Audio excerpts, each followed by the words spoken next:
Brazil excites one's soul, its beauty dazzling the beholder.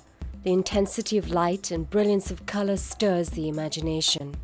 Brazil is known for its rich vegetation, vast landscape, and its stunningly beautiful mixed-race population. The beauty of its people is, well, simply breathtaking.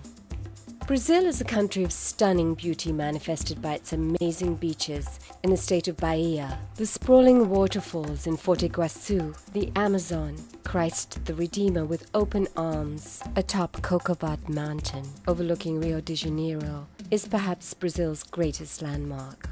It is a country of wonderful contradictions, the world's fifth largest nation in physical size, exceeded only by Russia, China, the United States, and Canada. It remains South America's only Portuguese-speaking nation, is the world's largest Catholic country, and is home to the world's sixth largest population. Brazil's news media includes highly professional newspapers, magazines, and the powerful television network Rede Globo de Televisão, home of South America's most aggressive journalists.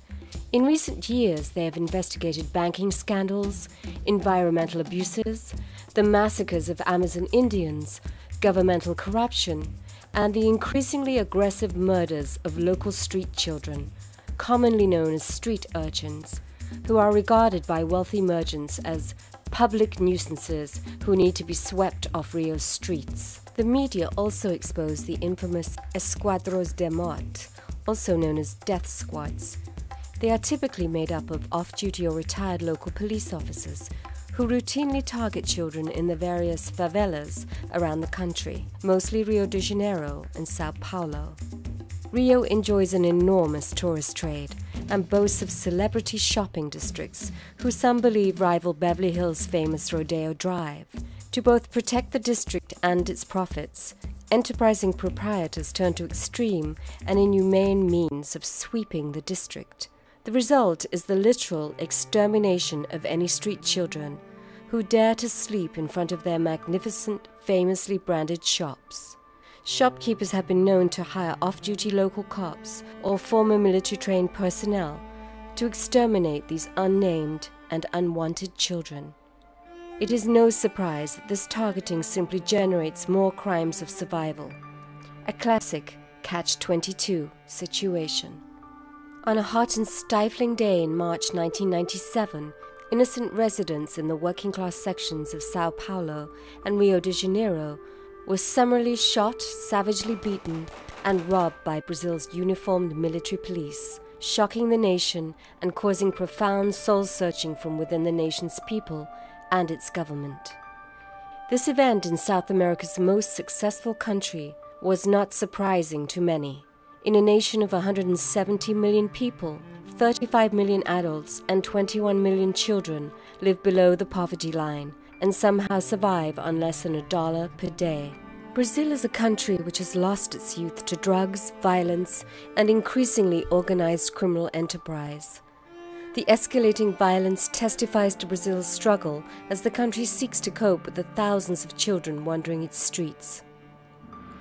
By far the largest and most populous country in South America, Brazil underwent more than half a century of military government until 1985, when the military regime peacefully conceded power to civilian rulers. Brazil continues to pursue industrial and agricultural growth and development of its interior, exploiting vast natural resources and a large labor pool. It is today South America's fastest-growing economy. Brazil is an economically powerful country and enjoys the 7th largest economy by nominal GDP and is the 8th largest by purchasing power worldwide, yet has the world's 2nd worst income distribution. A controlling 10% of the population receives almost 50% of its income, while the poorest 10% receive less than 1% of this rich nation's income. This has resulted over the past 100 years in the birth of the notorious favelas in Brazil's most affluent urban communities. Facts: 40 bodies of persons described as unidentified is not alarmist. 40 children are buried each day in Rio de Janeiro. Although a lowball statistic, roughly 2 children are assassinated daily in Rio alone. These are victims of police and paramilitary hit squads. As one official admitted, every day street children are being murdered by the police. Every day I hear a different story, a true story, something which actually happened. We are killing more children than anyone can imagine. One year in one small city, 3,000 unidentified bodies were brought to the morgue. Most were between ages 12 and 16. One case study concluded that a child's chance of dying in Brazil is 8 to 9 times greater than in the Middle East. Life expectancy on the streets is 2 to 4 years. According to the government officials and aggressive media reporting, the extermination of street children continues unabated in the city of Rio de Janeiro and, frankly, throughout the land. The lesson learned from a few of Brazil's anti-administration politicians is that the arbitrary killings must be kept from public view. We have kids here at Hope who have death warrants on them. A father stole money from a drug lord. A mother didn't turn the money into her pimp. They don't just come in and kill the offender. They put out a death warrant on the entire family. We have kids whose pictures we cannot allow to appear on film, in any of our presentations, on any of our publications, on our website, because they're essentially being hidden out from people that would like to kill them. Much of the problem traces to the speed of the country's transition from rural to urban society, which quickly exhausted housing and public services such as water supply, sanitary facilities, healthcare, and education. Unable to cover even basic family needs, parents in shantytowns or favelas began sending their children into the streets to earn money. Others escaped abusive homes. We are told that 500,000 pre-adolescent girls are forced into prostitution every year. They may be pushed into that by a stepfather. It may happen as a result of a gang in the favela, or it may just be that the culture of the favela is such that the girl herself turns to that. And when you stop and you think about those kind of numbers, that is essentially one child every minute is becoming a prostitute. This is where the story of Philip Smith and Hope Unlimited begins. If we see a girl that's 12 years old, we assume that she's been pushed into prostitution. That's just the way the numbers are. We see them all the time. Virtually every child that we have here at Hope is a child that came out of some form of exploitation or abuse. One of the hidden problems that's not talked about a lot in Brazil is a problem of incest. We hear story after story, and usually it's a stepfather. One of the favelas where we work, there's about somewhere around 70–80% of the folks in there are single family homes. And there's a stepfather or a boyfriend that is in and out of the home, and over again, that person is abusing the little girls. We went to a home about a year ago, and we're talking to the mother. She'd asked to see us, and we were sat down and we talked to her. She had a daughter that was 13, and she said, every day my boyfriend is raping my little girl. It happens every single night. And we asked her what she was going to do about it. She says, I can't do anything about it. If I go to the authorities, he'll kill me and he'll kill the little girl too, and then he'll disappear. And so she asked us to go to the authorities and to talk to them and see what we could do. So our social workers reported her to the folks that were in charge, and their question to the social workers were, are you sure she's not 14? No, she's 13. Well, what's the issue with being 14? If she's 14, it's no longer a crime. It's considered, even when it's forcible, if they're in the same home, it's still considered consensual once the child turns 14. The social worker's answer was, well, we'll just wait 3 months and then it won't be our problem anymore. Philip came to Brazil because he wanted to carry on the work that his dad had begun actually in Ethiopia. And he had seen the way that impacted lives, and he had seen where so many of those kids had gone and how they'd gone on to do great things. And he wanted the same kind of thing to happen for the kids in Brazil. And he came here without any money to start the program, without the hope of an orphanage. And in less than 2 decades, we have 3 primary campuses. We have graduate homes. We have a program that works, and we have thousands of kids that have gone through this program. And so many of them, they look at Philip and they recognize that their lives are changed because of his commitment to them.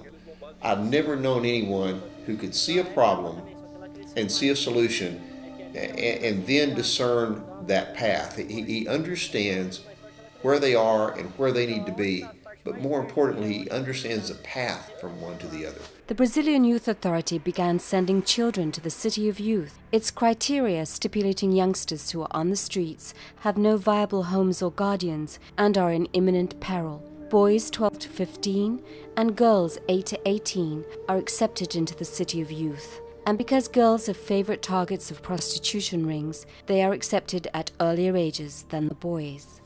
The thing that gives me the most joy and the most fulfillment in life is transformation. Seeing a child transform, seeing a person transform, seeing a person that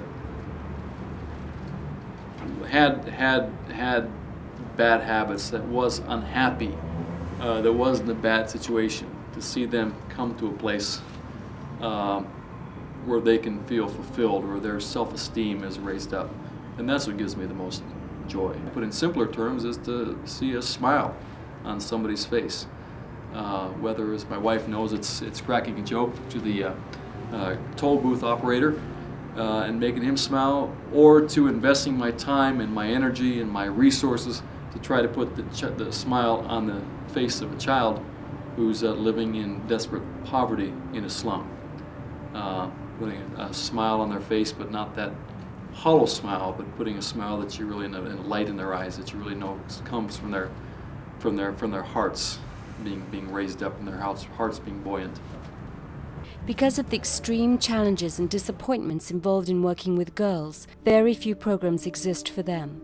Most of the children who now live at the City of Youth had found the streets with hardship and death preferable to what they experience in their own homes. There's a system here that is absolutely broken, and we can't take care of all the kids, but there are some kids that we can really have an impact in their lives. Hope's vision for Brazil was launched in 1991, when gunmen largely hired by local business leaders were systematically killing thousands of vulnerable street children. Their purpose for these killings was to eradicate a public nuisance. In other words, Brazil's street children. Well, I know you're going to laugh, but I'm going to start with the joy.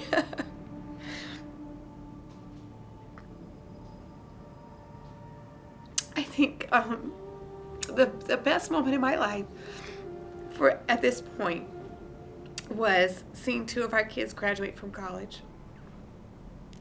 That was incredible for us, to think that these kids that we were hoping that they'd get an 8th grade education, and to see them this year graduate from college, one of them straight A's, robotic engineering, you know, and both firm in the church, loving the Lord. That was an amazing moment for us. And they're both doing, and there's a long line behind them.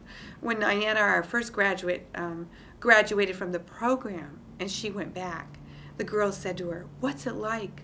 Are you hungry? Are you eating?" I mean, they just had no vision for what the possibility would be. And I think that even though this first generation that is now graduating and making their mark, they had it the hardest, but now the other kids are going to have examples of what the possibilities for them are, and that's really exciting.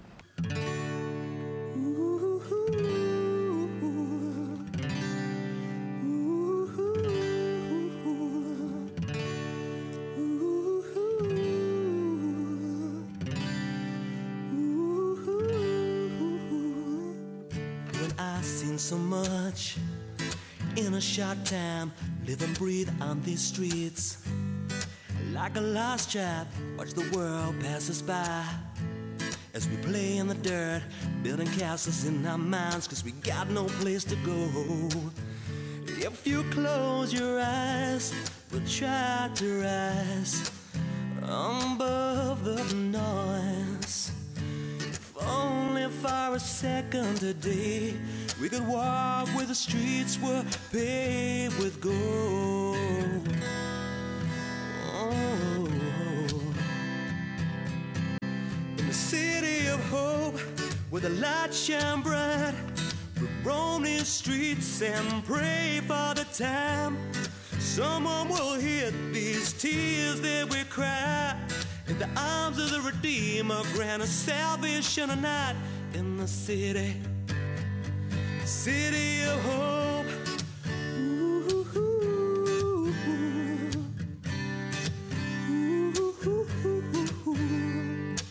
These barricades we call home tell no lies. Every day may be our last. Under barbed wire skies, live on faith, hope, and the dreams of change.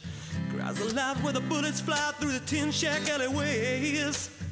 I saw a picture on a wall of a brother standing tall, crying never surrender.